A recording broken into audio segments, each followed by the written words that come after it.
รถเมล์นครหลวงเวียงจันทน์ได้ร่วมมือกับบริษัทเพชรอรุณขนส่งสินค้าเพื่อยกระดับการบริการรถเมล์โดยสารสาธารณะรถเมล์ด่วนให้ว่องไวปลอดภัยสะดวกสบาย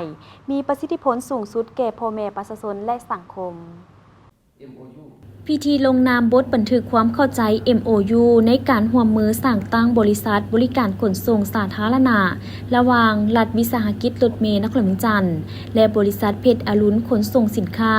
โดยสารทั้งภายในและต่างประเทศจำกัดผู้เดียวมีขึ้นในวันที่ 3 ธันวาคม 2025อยู่ที่โรงแรมลาวพลาซา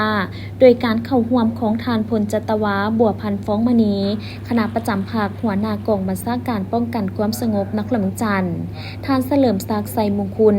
หัวหน้าห้องการกระทรวงโยธาธิการและขนส่ง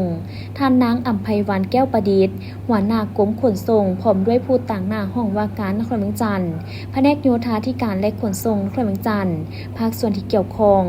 ในพิธีท่านแก้ววันพรวอนทีวงศ์ศรีผู้อำนวยการใหญ่รัฐวิสาหกิจรถเมล์นครหลวงเวียงจันทน์ได้ตั้งหน้าขึ้นรายงานเกี่ยวกับจุดประสงค์เป้าหมายของการร่วมมือว่าการลงนามครั้งนี้เพื่อร่วมมือสร้างตั้งบริษัทบริการขนส่งสาธารณะลาวเพื่อให้บริการรถเมล์โดยสารสาธารณะ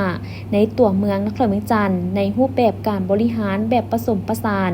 ระหว่างรัฐวิสาหกิจและบริษัทเอกชนลาวเพื่อพัฒนาระบบการบริการให้ดีขึ้นเป็นก้าวๆและยืนยงตลอดไปดังที่พวกเฮาฮู้นำกันแล้วว่า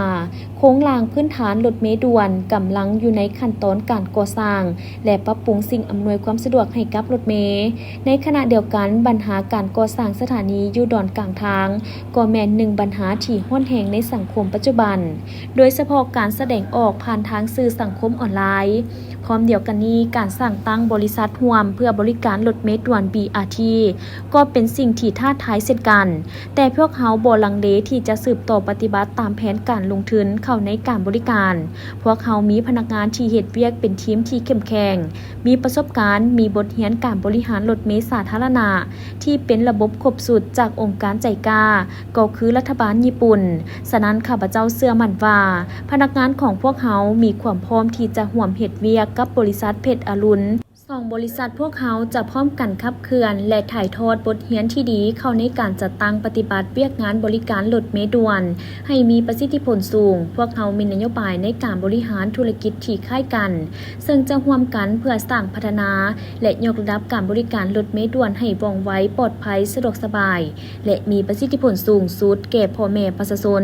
เฮ็ดให้ชีวิตการเป็นอยู่ของประชาชนดีขึ้นเท่าเทียมกันทุกคนสามารถเข้าถึงการศึกษาการบริการต่างๆทางสังคมจากนั้นก็ได้มีการเซ็นบทบันทึกความเข้าใจในการร่วมมือระหว่างท่านแก้ววันพรวอนทีวงศ์ศรีผู้อำนวยการใหญ่รัฐวิสาหกิจรถเมล์นครหลวงเวียงจันทน์ท่านสุพจน์เพชรอรุณประธานบริษัทเพชรอรุณขนส่งสินค้าและโดยสารทางภายในและต่างประเทศจำกัดผู้เดียวซึ่งมีบรรดาผู้เข้าร่วมเป็นสักขีพยาน